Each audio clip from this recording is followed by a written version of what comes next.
Unsay kalainan sa gwapa o bangot? Gwapa o bangot. Si kalainan? Katignaw. Oo, nya kanang kuan ba kanang ganahan ka pa mo gamit ana di na basta magabati na. Dako kay kalahian eh. Batik na. Batik maot gina siya. Di ba ang uban magminyo, maingon sila. Maor man gwapa o kuan, ngano man din kandi ay dan nagpapahad maor manonga.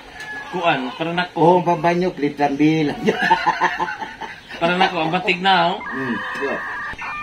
Di mo ikasuroy. Ngaya, minus gana ka. Oo. Ngaya nang usawa maka. Bagak. Ang gwapa kay proud man kay ka. Oh, na ako ingon la. Wagi lang ansin, dagang kay lansin, wagi kansin. Gunit kamot. Nagi din itong bag de. Tubag ana. Kusaw na. Kasi na maka najugoy answer na nga. Kini murag kwarta na kita ni. Tagutan. Di mga kwarta mga busito giting tao. Sanggapon. Alan bitan lupa na bilyan ba. Sa ay sa kay mag-concentrate pa man ko. Concentrate. Saan pa tubagan ni imo man ko si way ko si ay. Sugar ba ni? Sugar ay concentrate yan.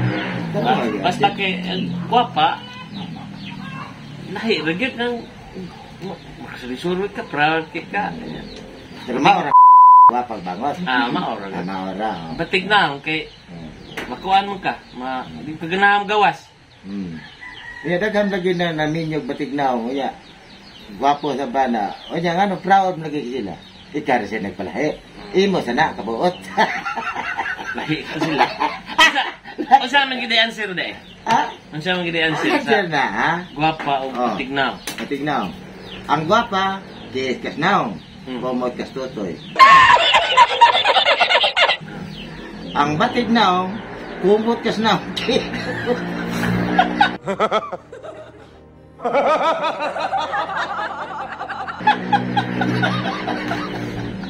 Ana din na.